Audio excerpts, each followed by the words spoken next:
அரசு கண்டுபிடித்த காணாமல் போன ஆட்கள் பற்றிய விவரங்களை வெளியிடுங்கள். OMBயிடம் காணாமல் ஆக்கப்பட்ட உறவுகள் கோரிக்கை. காணிகளை விடுவிக்க முப்படையினரிடம் அறிக்கை கேட்டுக் கொண்டிருப்பது ஏற்புடையதல்ல. சுமந்திரன். ஜனாதிபதி செயலகம் முன்பாக போராட்டத்துக்கு காணி உரிமையாளர்களை அழைத்துள்ள சாணக்கியன். பலத்த பாதுகாப்பில் CCIBக்கு அழைத்து செல்லப்பட்ட ஆபத்தான நபர், பல மணி நேரம் வாக்குமூலம். யாழில் காணாமல் ஆக்கப்பட்டோர் தின நிகழ்வு, 400 பேர் வெளி மாவட்டங்களில் இருந்து வருகை. கருணா அழைத்து சென்று படுகொலை செய்தாரா? 39 வருடங்களுக்கு பின் வெளிவந்த உண்மை. ஈஸ்டர் தாக்குதல் வழக்கின் தீர்ப்பு திகதி அறிவிப்பு. யாழ் போதனா வைத்தியசாலையில் மருந்துகளை ஏற்றி வந்த வாகனம் தடம் புரள்வு. மாவீரன் பண்டாரவன்னியன் வெற்றி நாள் 2023ஆம் ஆண்டு நினைவேந்தல் முல்லைத்தீவில் அனுஷ்டிப்பு. பயங்கரவாத தடுப்பு சட்டத்தில் கணிசமான திருத்தங்கள் அவசியம். Alan Keenan. தொடர்பான விரிவான செய்திகள். சர்வதேச நியமங்களை மதித்து வலிந்து காணாமலாக்கப்பட்டவர்களுக்கான சர்வதேச தின நிகழ்வுகளை கொண்டாடுகின்ற அரசாங்கம் உள்நாட்டு மக்கள் கோருகின்ற சர்வதேச பொறிமுறையை நடைமுறைப்படுத்திவிட்டு காணாமலாக்கப்பட்டவர்களுக்கு என்ன நடந்தது என்பதை வெளிப்படுத்துங்கள் என காணாமலாக்கப்பட்டோரின் உறவுகள் தெரிவித்துள்ளனர். சர்வதேச வலிந்து காணாமல் போனோர் தினத்தையே நடத்துகிறார்கள். அவர்களின் சட்டத்திட்டங்கள் நடைமுறைகள் எமது நாட்டிற்கு தேவைப்படாது. ஆனால் நாங்கள் வலிந்து காணாமலாக்கப்பட்டமையான சர்வதேச தினத்தை நாங்கள் OMB மற்றும் அரசாங்கம் இணைத்து கொண்டாடுவது சர்வதேசத்திற்கு நாங்கள் உள்நாட்டிலே தீர்வு பெற்றுக் கொடுத்து விட்டோம். இங்கே வலிந்து காணாமலாக்கப்பட்ட பிரச்சனைகள் எதுவும் இல்லை, எல்லாம் தீர்க்கப்பட்டு விட்டது என்றதை அவர்கள் சம்பிரதாய பூர்வமாக கொண்டாடுவதற்கு இந்த நிகழ்வை ஏற்பாடு செய்திருக்கிறார்கள். இந்த நிகழ்வை கொண்டாடுவதற்கு இவர்கள் என்ன செய்திருக்கணும்? இந்த காணாமலாக்கப்பட்ட உறவுகளை ஒவ்வொரு வருடத்திலாவது குறிப்பிட்ட தொகையில விடுவித்திருக்கணும். அந்த அவர்களை வெளிப்படுத்தி ஒவ்வொரு மாவட்டத்திலிருந்தும் அதற்காக போராடி கொண்டிருக்கின்ற அம்மாமார்களுக்கு அவர்கள் பிள்ளைகளை நீங்க திரும்ப கொடுத்திருக்கணும். ஆனா அதை எதுவுமே செய்யாம கண் துடைப்புக்காக இந்த நிகழ்வை நீங்கள் அனுஷ்டிக்கிறீங்க. OMB இந்த OMB என்றது எங்கட மக்களிடையே, எங்கட காணாமல் ஆக்கப்பட்ட உறவுகளை தேடுகிற உறவுகளுக்கு இடையிலே ஒரு தோல்வி அடைந்த ஒரு நெறிமுறையாகத்தான் அவர்கள் இங்கே சொல்லிக் கொண்டிருக்கிறார்கள். நீங்கள் வலிந்து ஒவ்வொரு மாவட்டத்திலையும் அந்த ஒரு அமைப்பை கொண்டு வந்து நட்டவீடு கொடுக்கிறோம் என்று ஒரு குறிப்பிட்ட தொகையை அவர்களுக்கு கொடுத்து பிரச்சனையை நீங்க முடிக்க பாக்குறீங்க. எங்கட உறவுகள் கேட்கிறது அந்த நஷ்ட ஈடு அல்ல. எங்கள் பிள்ளைகளை நீங்கள் எங்களிடம் ஒப்படையுங்கள், அல்லாவிட்டால் அவர்களை நாங்கள் கடத்தி காணாமலாக்கி படுகொலை செய்து விட்டோம் என்றதை நீங்க சர்வதேசத்துல சர்வதேசத்துல நீங்க ஒத்துக்கொள்ளுங்க. அதை ஒத்துக்கொள்ளாம பிரச்சனையை மூடி மறைக்க பாக்குறதுக்கான இப்படியான ஒரு கண்மூடி, அதாவது இந்த பிரச்சனைகளை இல்லை என்றது காட்டுறதுக்காக ஒரு ஃபோர்மலான ஒரு விஷயத்தை ஏற்படுத்துறத நாங்கள் இங்க எப்பயுமே இந்த காணாமல் போன சமூகம், அதாவது காணாமல் போன உறவுகள குடும்பத்துல இருக்கிற ஒரு ஆக்கள் என்ற சார்பில் நாங்கள் அதை நிராகரிக்கிறோம். எங்கட உலகளாவிய ரீதியில இருக்கிற எங்கட உறவுகள் புரிஞ்சு கொள்ளணும். காணாமல் போன விஷயம் நாங்கள் பேப்பர்ல படிக்கிறதோடயோ அல்லது அம்மாக்கள போராட்டம் ரோட்ல நிக்கிறதோட முடிஞ்சிடல. இங்க ஒவ்வொரு மாவட்டத்திலையும் சிவில் சமூகங்கள் ஒவ்வொருத்தரா முயற்சி செய்து ஒவ்வொரு மாவட்டத்திலையும் காணாமல் ஆக்கப்பட்ட உறவுகள் அவர்கள் எப்போது எங்கே யாரால் எந்த சூழ்நிலையில் காணாமல் ஆக்கப்பட்டார்கள் என்ற தரவுகள் சேகரிக்கப்பட்ட புத்தகம் கிளிநொச்சி, வவுனியா மற்றும் மன்னாருக்கு 300க்கும் மேற்பட்ட காணாமலாக்கப்பட்ட உறவுகள் பற்றிய தகவல்கள் அடங்கிய இந்த புத்தகம் சிவில் சமூக அமைப்புகளால உருவாக்கப்பட்டு இருக்கு. அப்ப இதெல்லாம் ஒரு போலி இல்லை. இந்த புத்தகத்துக்குள்ள இருக்கிற இந்த பக்கங்கள் ஒவ்வொன்றும் ஒவ்வொரு காணாமலாக்கப்பட்ட உறவுகள வலி வேதனை, அவர்கள் ரத்தமும் சதையுமா பெற்றோர்கள கண்ணீருக்கு மத்தியில காணாமலாக்கப்பட்டிருக்கிற அவர்கள ஒவ்வொருத்தையும் கதை. இது இங்க இருக்கத்தக்கன நீங்க நஷ்ட ஈடு கொடுக்குறீங்க. நீங்கள் சர்வதேச வலிந்து காணாமலாக்கப்பட்ட தினத்தை கொண்டாடுறீங்க. எங்களுக்கு தினங்களும் வேண்டாம், நஷ்ட ஈடும் வேண்டாம். எங்களுக்கு எங்கட பிள்ளைகள் எங்கட உறவுகளுக்கு நீங்க என்ன செய்த நீங்கன்றதுக்கான பதில் எங்களுக்கு வேணும். சர்வதேச தினத்தை நீங்க அனுஷ்டிக்கிறதா இருந்தால் நாங்கள் கோருகின்ற வெளிநாட்டு பொறிமுறையும் அதற்கான தனியான ஒரு நீதிமன்றமும் சர்வதேச கண்காணிப்புடன் கூடிய நடவடிக்கையை நாங்கள் கோருறோம். அப்படி ஒரு நாங்கள் இந்த தினங்களையோ எங்கட அம்மாமார்களை கூப்பிட்டு வச்சு கண்துடைப்புக்காக நீங்க செய்யற விஷயங்களையோ நாங்கள் ஒரு நாளும் சம்மதிக்கல. சர்வதேச நியமங்களை மதிச்சு அந்த நிகழ்வை கொண்டாடுற அரசாங்கம் உள்நாட்டு மக்கள் கோருகின்ற சர்வதேச பொறிமுறையை நீங்க நடைமுறைப்படுத்திட்டு நீங்கள் காணாமலாக்கப்பட்டவர்களுக்கு என்ன நடந்ததுன்றதை வெளிப்படுத்துங்க. நீங்க விடுவிச்சாக்கள் பற்றிய தகவல்களை தாருங்க. அதுதான் ஒரு சர்வதேச காணாமலாக்கப்பட்ட தினத்துல காணாமலாக்கப்பட்ட உறவுகளுக்கு நீங்க செய்யற நியாயமான செயலா இருக்கும்ன்றதை நாங்கள் உங்களுக்கு தெரிவித்துக் கொள்கிறோம். நன்றி. வணக்கம். நான் மன்னார் மாவட்டம் வலிந்து காணாமலாக்கப்பட்ட உறவுகளின் சங்க தலைவி மணிமல் உதயச்சந்திரா.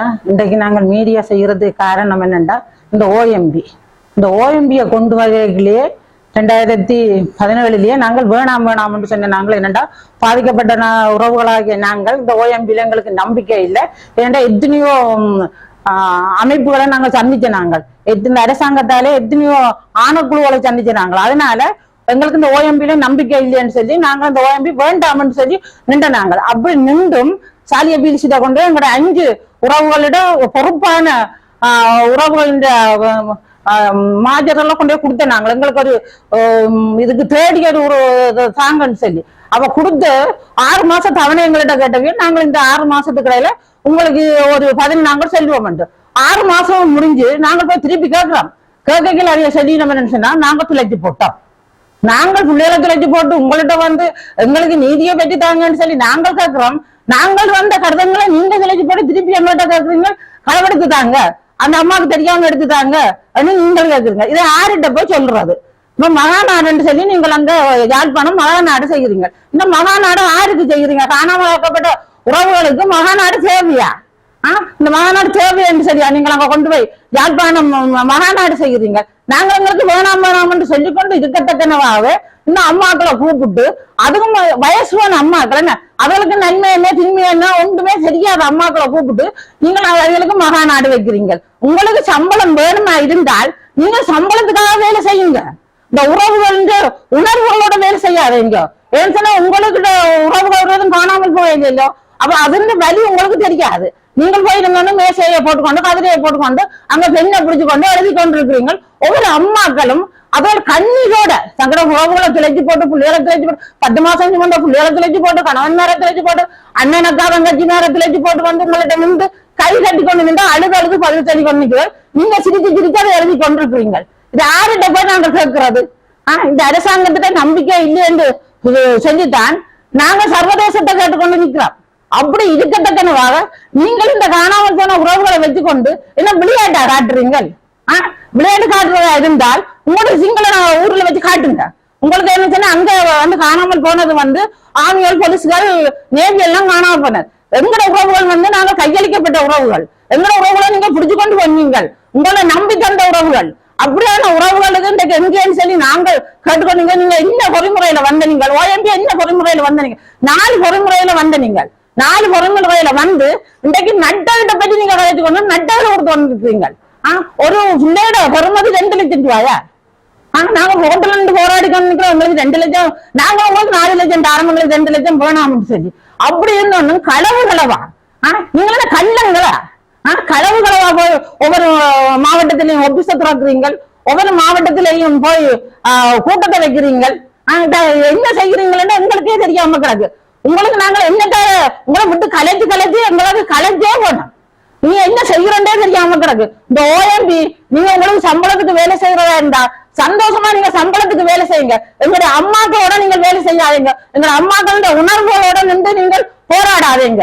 நாங்க உங்களுக்கு போராடி நாங்க கலைச்சு போனோம். ஓஎம்பியே இப்ப என்ன செய்யறேன் நானெல்லாம் நாளைக்கு அந்த இடத்துல வந்தேன்னு சொன்னா கட்டாயம் உங்களை விடுத்து போட்டா இருக்க. எனக்கு அவ்வளவு கோபத்திலையும் அவ்வளவு வேதனையிலும் அவ்வளவு வலி சுமந்த உள்ளங்கோடையும் நாங்கள் இருக்கிறோம். 10 மாசம் சுமந்த பிள்ளைய வீட்டுல வந்து கூட்டிக்கொண்டு போனவன் விசாரிச்சு போட்டு விடுறேன்னு நேவி. அப்ப எந்த பிள்ளையோட பைக் வந்து கிளம்பி நேவி கேம்ப்ல இருக்குது. நான் உங்களுக்கு வடிவா தகவல் தந்திருக்கிறேன். எந்த பிள்ளை இந்த இடத்துல காணாமல இந்த இடத்துல பிடிச்சு கொண்டு போனேன்னு சொல்லி நான் தந்திருக்கிறேன். அந்த பிள்ளைய தேடி பிடிச்சு தாரத்துக்கு உங்களுக்கு மதி இல்லை. அதுக்கடையில சொல்றீங்க 34 பிள்ளைகளை தேடி பிடிச்சிருக்கீங்க. 34 பிள்ளைகளை நீங்க தேடி பிடிச்சிருக்கீங்க. ஆட்ட பிள்ளைகளை தேடி பிடிச்சிருக்கீங்க. என்னத்துக்காக தேடி பிடிச்சிருக்க அதை வடிகால சொல்றதும் உங்களுக்கு பயம்.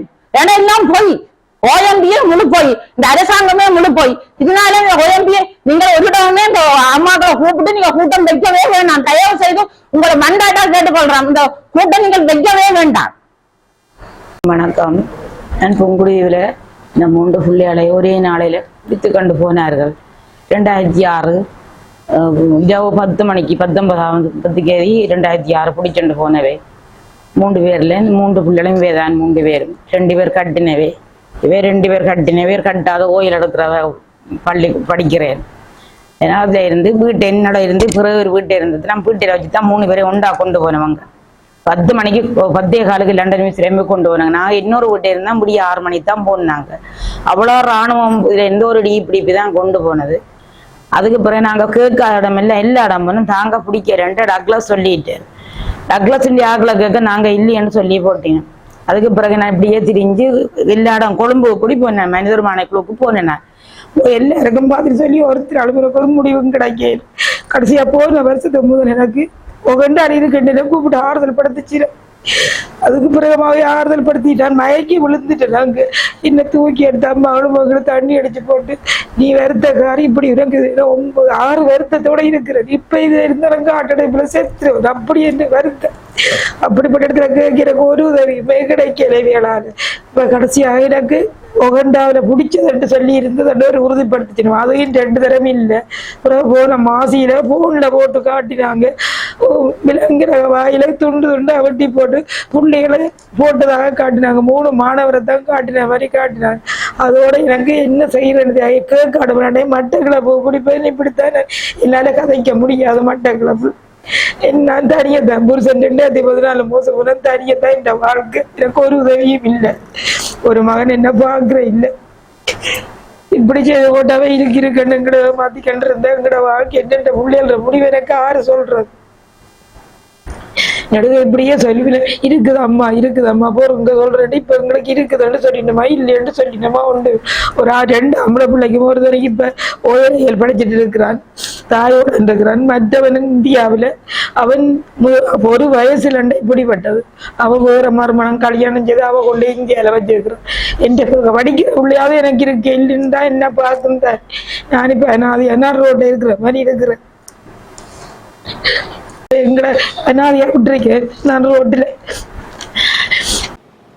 ஜனாதிபதி நாடாளுமன்ற உறுப்பினராக இருந்த காலப்பகுதியிலேயே தனியார் காணிகள் விடுவிக்கப்பட வேண்டும் எனும் நிலைப்பாட்டிலே இருந்தார் என ஜனாதிபதி சட்டத்திரணி M.A. சுமந்திரன் தெரிவித்துள்ளார். வெளிவடக்கில் நடைபெற்ற காணி விடுவிப்பு போராட்டத்தின் போது அவர் இந்த விடயங்களை தெரிவித்திருந்தார்.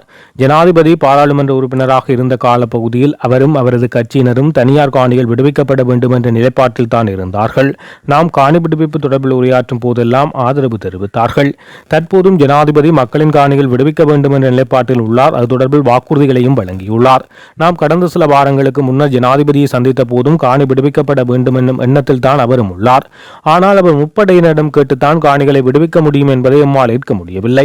தற்போதும் விடுவிக்கக்கூடிய காணிகள் தொடர்பில் முப்படையிடம் அறிக்கை கோரியுள்ளேன். அறிக்கை கிடைத்ததும் காணி விடுவிக்கப்படும் என்று கூறுகிறார். வெளிவடக்கு மக்கள் காணிகள் விடுவிக்கப்படும் என்ற நம்பிக்கையில் தான் தேசிய மக்கள் சக்தியினருக்கு மக்கள் வாக்களித்தனர். அந்த மக்களின் நம்பிக்கையை ஜனாதிபதி காப்பாற்ற வேண்டும். முப்படையினரும் காணியை விடுவிக்கும் நோக்கில் இல்லை. அவர்களிடம் ஜனாதிபதி காணி விடுவிப்பு தொடர்பில் அறிக்கை கேட்பது ஏற்புடையதல்ல என தெரிவித்தார். வடக்கு கிழக்கில் முப்படையினர் போலீசார் வசமுள்ள காணிகளை விடுவிக்க கோரி கொழும்பில் பாரிய போராட்டத்தை நாம் ஒன்றிணைந்து முன்னெடுக்க வேண்டும் என நாடாளுமன்ற உறுப்பினர் சாணக்கியன் கோரியுள்ளார். மேலும் கருத்து தெரிவிக்கையில் பாதுகாப்பு காரணங்கள் என கூறி தனியார் காணிகளில் நிலை கொண்டுள்ள இராணுவத்தினர் அந்த காணிகளில் விவசாயம் செய்து வருகின்றனர். இங்கே நாம் போராடும் இடத்துக்கு அருகில் இராணுவத்தினர் தனியாருக்கு சொந்தமான காணியில் சிற்றுண்டி சாலை அமைத்துள்ளனர். நாம் வெளிவடக்கில் மாத்திரம் நின்று நமது காணிகளை விடுவிக்க கோரிக்கை கொடுத்தாலும் எவ்வளவு போராடினாலும் அது தமிழ் சமூகத்தின் மத்தியில் தான் சென்றடைகிறது. அரசாங்க தரப்புக்கு இந்த செய்திகள் போய் சேரும். போராட்ட இடங்களில் நிற்கின்ற புலனாய்வாளர்கள் ஊடாக தகவல்கள் போய் சேரும். ஆனால் ஒட்டுமொத்த நாட்டு மக்களுக்கும் தெரிய வேண்டுமாயின் நாம் ஜனாதிபதி செயலகம் முன்பாக பாரிய போராட்டத்தை முன்னெடுக்க வேண்டும். அறகலிய போராட்டம் போன்று மயிலிட்டி, பலாலி, வசாபுலான், கோப்பா பிளவு, மயிலத்தமடு என காணிகள் விடுவிக்கப்பட வேண்டிய இடங்களை குறித்து தனித்தனியே கூடாரங்கள் அமைத்து போராட்டத்தை முன்னெடுக்க வேண்டும்.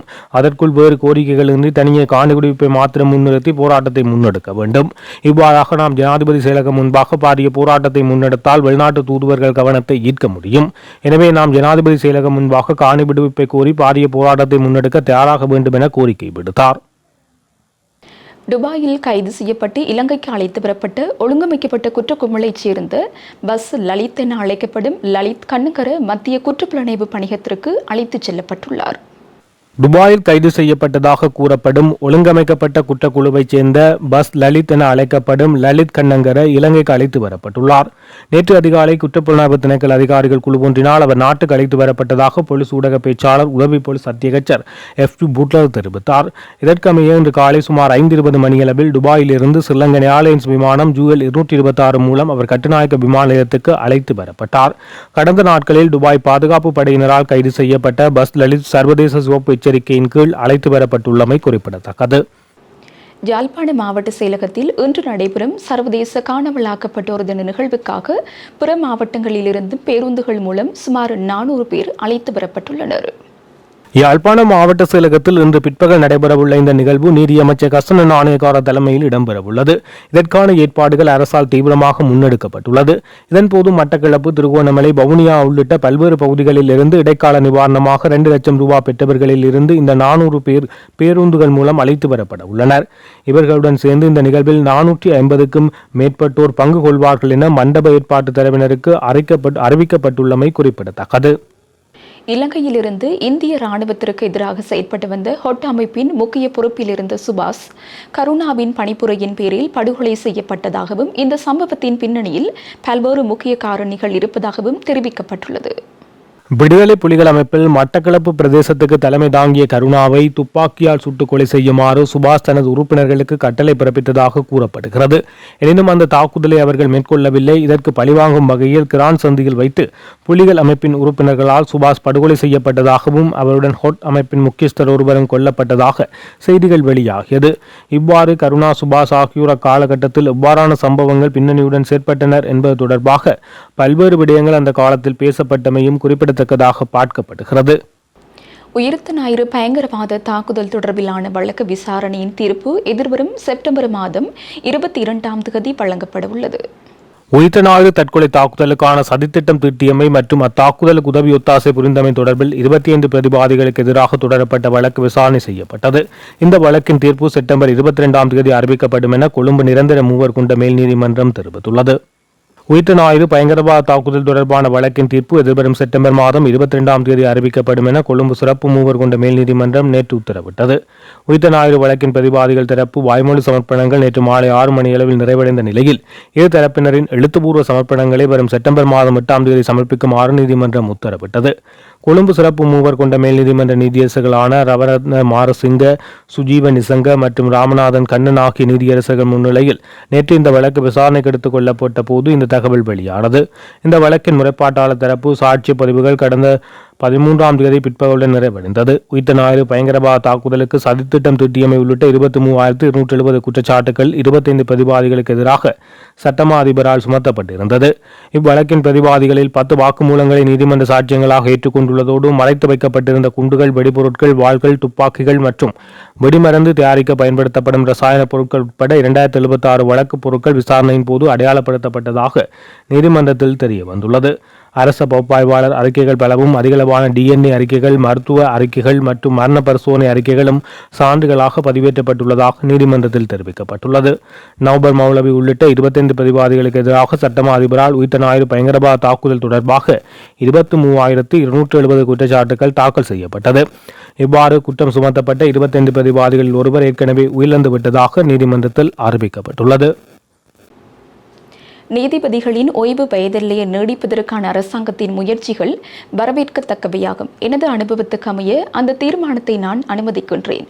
தனிப்பட்ட நபர்களின் பயத்திற்காக எதுவும் செய்ய முடியாது. பொதுவாக பார்த்தால் இது மிகவும் சிறந்த தீர்மானமாகும். காலத்திற்கு தேவையான தீர்மானம் என்றே கருதுகிறேன் என்று ஃபீல்ட் மார்ஷல் சரத் பொன்சேகா தெரிவித்தார். ரத்னபுரி பிரதேசத்தில் நேற்று முன்தினம் இடம்பெற்ற மக்கள் சந்திப்பில் அவர் இதனை தெரிவித்தார்.